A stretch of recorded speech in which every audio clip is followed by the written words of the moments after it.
आओ बच्चों, बैठ जाओ मेरे पास। आज हम एक बहुत ही प्यारी और जादुई कहानी की गहराइयों में गोता लगाने जा रहे हैं।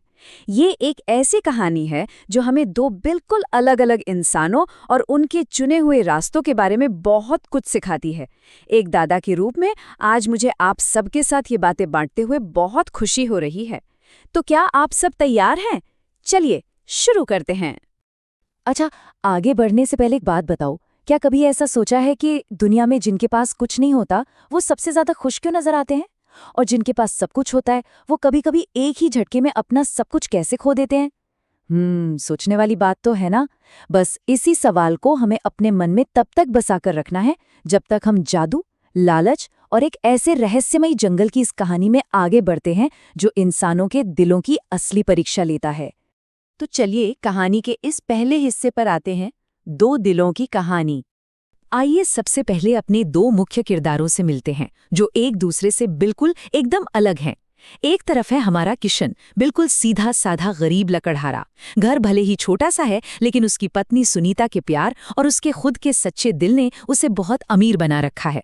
और दूसरी तरफ देवगढ़ के असली राजा वीरेंद्र प्रताप सिंह। भव्य महल, अपार पैसा, सब कुछ है उनके पास, लेकिन उनका दिल वो सिर्फ लालच और घमंड से भरा हुआ है। अब हम कहानी के दूसरे हिस्से की तरफ बढ़ते हैं, जंगल का जादू। अब देखते हैं कि कैसे ये दोनों किरदार एक ही जंगल में एक बहुत बड़ी परीक्षा का सामना करने वाले हैं।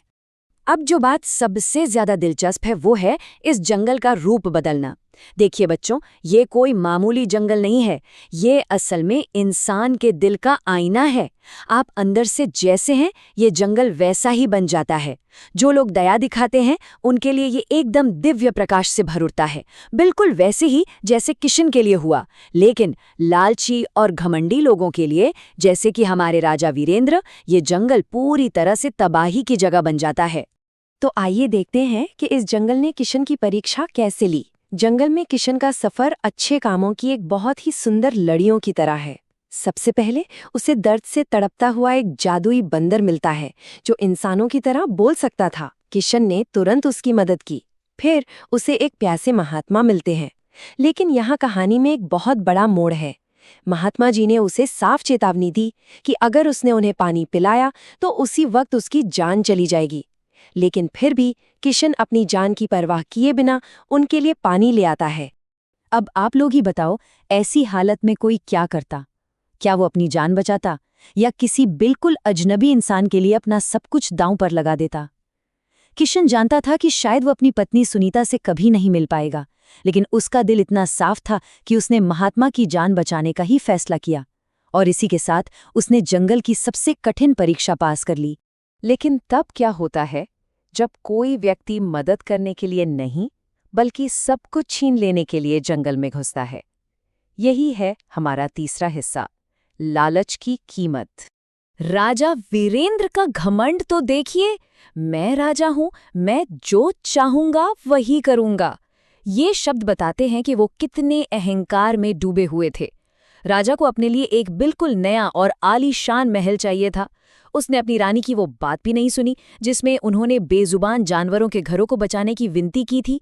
घमंड में अंधे होकर उसने आदेश दे डाला कि इस पूरे प्राचीन जंगल को सिर्फ 5 दिन में काटकर साफ कर दिया जाए। और यहीं से लालच इंसान को बर्बादी की तरफ ले जाता है। राजा ने ना सिर्फ जंगल काटने का आदेश दिया बल्कि महात्मा की चेतावनी को भी बुरी तरह अनसुना कर दिया। फिर क्या था, महात्मा ने श्राप दिया और अगले ही दिन पानी पीते वक्त राजा खुद उसी लकड़ी के पेड़ में बदल गया जिसे वो काटने चला था। सोचिए जरा। और तो और मौका देखते ही उसका सिंहासन भी उसी के दुष्ट मंत्री चतुरसेन ने हथिया लिया। लालच का फल हमेशा कड़वा ही होता है। अब आते हैं चौथे हिस्से पर, सच्चे दिल का इनाम। एक तरफ जहां घमंडी राजा छाल और पत्तों के बीच पेड़ बनकर जम गया था, वहीं हमारे सीधे साधे लक्कड़हारे किशन की किस्मत एक बहुत ही प्यारा मोड़ ले रही थी। बच्चों, निस्वार्थ भाव का मतलब होता है अपना सब कुछ लुटाकर भी दूसरों की भलाई के लिए काम करना। और यही किशन की सबसे बड़ी ताकत थी, क्योंकि उसने यह सच्चा निस्वार्थ भाव दिखाया। महात्मा जी ने मुस्कुराकर उसे आशीर्वाद दिया कि वो तो बस एक परीक्षा थी, और इतना ही नहीं, जिस जादुई बंदर को उसने बचाया था ना, उसने किशन के घर आकर अपनी शक्तियों से सोने के सिक्के बरसा दिए ताकि वो उस क्रूर मुखिया का सारा कर्ज चुका सके। उधर एक दूसरी रियासत में एक बहुत ही न्यायप्रिय राजा थे, भानु प्रताप सिंह। वो अपना राज्य किसी ऐसे इंसान को सौंपना चाहते थे जो वाकई उसके लायक हो। महात्मा की सलाह पर जब किशन को दरबार में बुलाया जाने लगा तो वहां के एक दुष्ट मंत्री जयवर्धन को इतनी जलन हुई कि उसने किशन को घने जंगल में अगवा करने की साजिश रच डाली। लेकिन अच्छाई हमेशा जीतती है। किशन के उस बंदर दोस्त ने तुरंत राजा के पास जाकर मंत्री की इस पूरी साजिश की पोल खोल दी।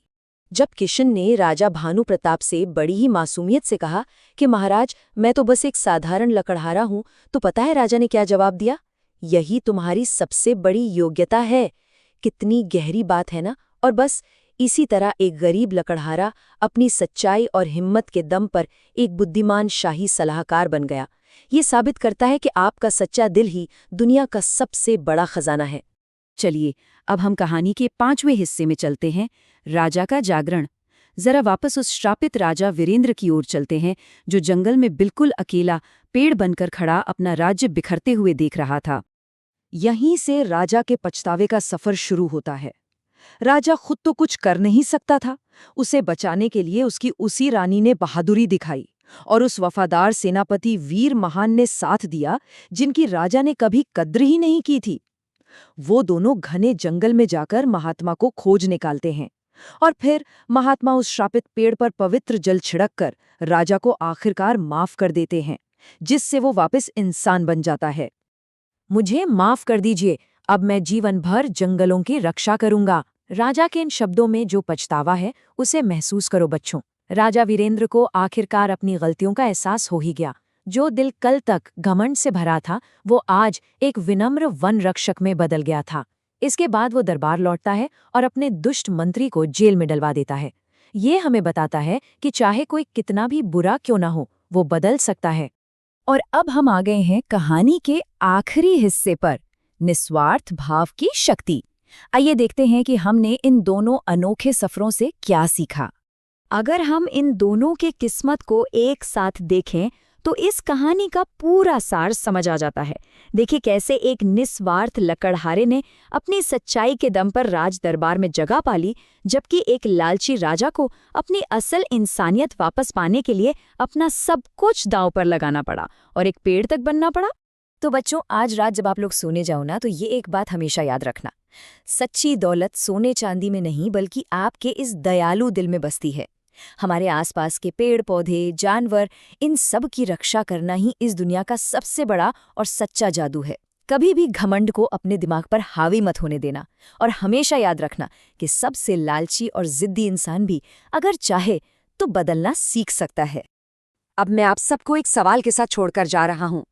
जरा सोचना इस बारे में। कल सुबह जब आप उठेंगे तो आप जीवन में कौन सा रास्ता चुनना चाहेंगे? उस लालची राजा का रास्ता या फिर उस निस्वार्थ लकड़हारे का? जब तक हम अगली किसी जादुई कहानी में फिर से नहीं मिलते, तब तक अपने दिलों को किशन की तरह बिल्कुल सच्चा और साफ बनाए रखना। खुश रहो बच्चों और अपना ख्याल रखना।